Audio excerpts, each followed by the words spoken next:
Mercredi 11 h. Attendu depuis 25 jours, le convoi a franchi le dernier barrage à 26 km de Phnom Penh.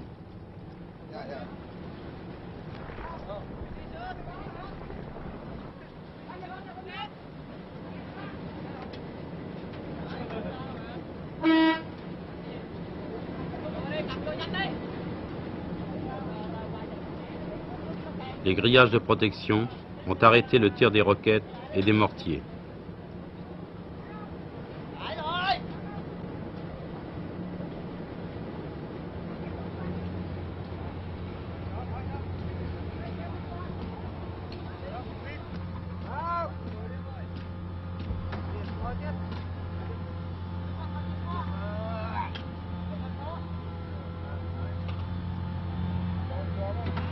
Les deux barges contiennent chacune 1000 tonnes de munitions et sont immédiatement déchargées.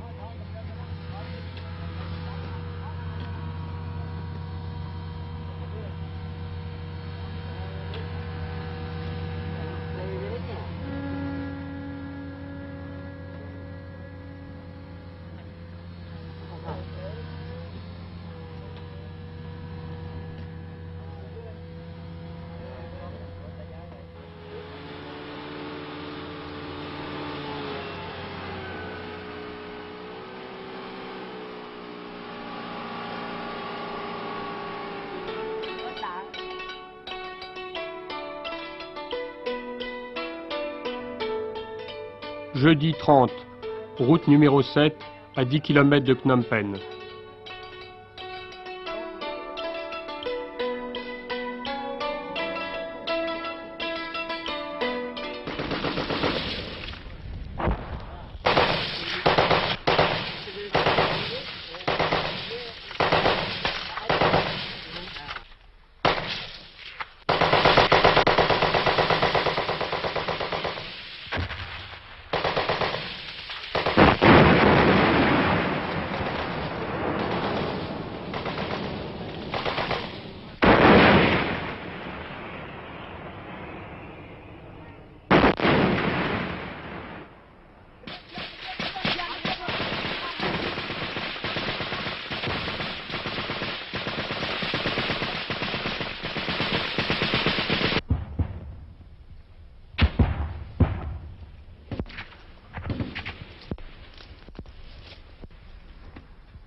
Vendredi 31, 10 h.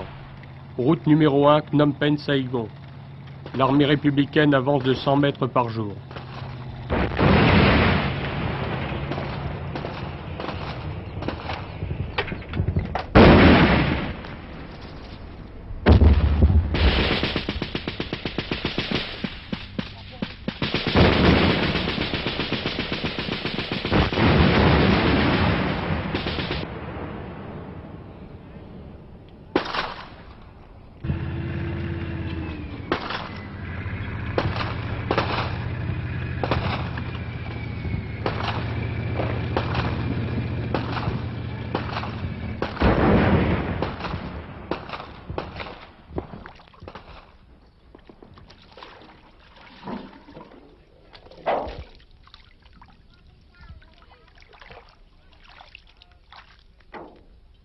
Il s'appelle Tom Swen, il a 56 ans, il est cultivateur, il ne comprend pas grand-chose à cette guerre, son champ est à 1 km du front.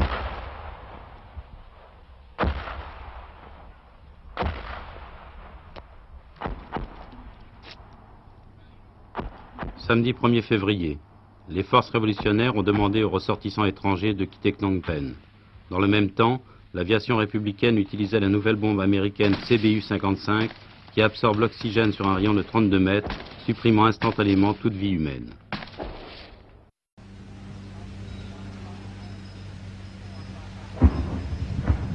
C'est le Mékong et c'est tout ce qui reste du Mékong républicain du régime de Phnom Penh, car à quelques kilomètres en aval, les deux rives du fleuve sont au Khmer Rouge. La carte du Grand Phnom Penh se rétrécit. La ville est encerclée dans un rayon de 15 km. Aux échos de la déroute sud-vietnamienne a répondu ici, il y a 3 jours, la chute de Nek Luong, la base navale à 60 km de la capitale, après 10 semaines de combats violents.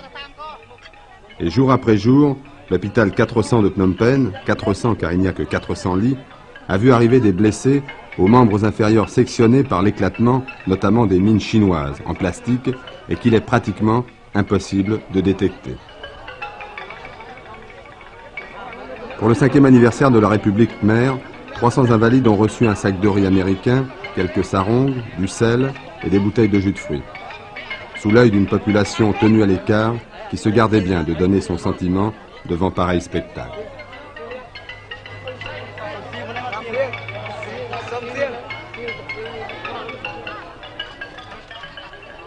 Aujourd'hui, les habitants de Phnom Penh savent que la défaite militaire est pratiquement consommée, après le départ du chef de l'État, le maréchal Lon Nol. Situation évidente, encore contestée malgré tout par quelques généraux. On parle de la chute, mais ce n'est pas vrai. Parce que tant que nous continuons à résister, à nous battre, eh bien, nous ne tomberons pas.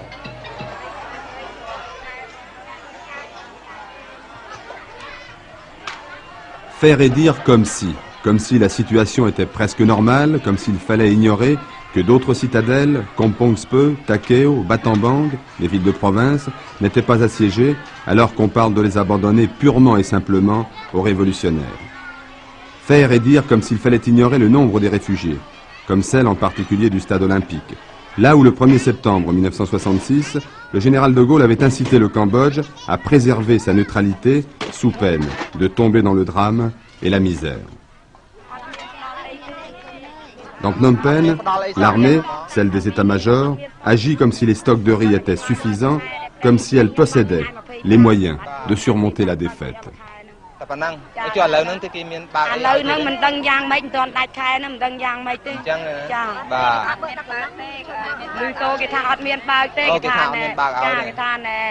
Pourquoi l'armée, votre régiment, n'arrive pas à donner du riz à ces personnes, aux veuves des hommes qui ont été tués à Nek Luong et qui n'ont pas de riz ici?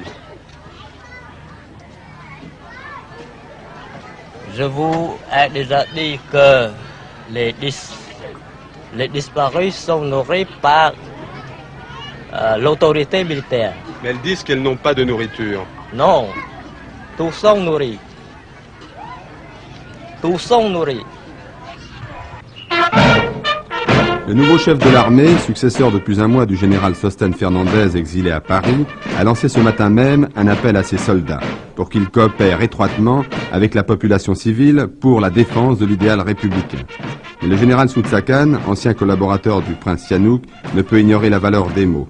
Et derrière l'appel vigoureux qu'il lance à ses hommes, comment ne penserait-il pas à une négociation dans laquelle on dit qu'il pourrait tenir un rôle?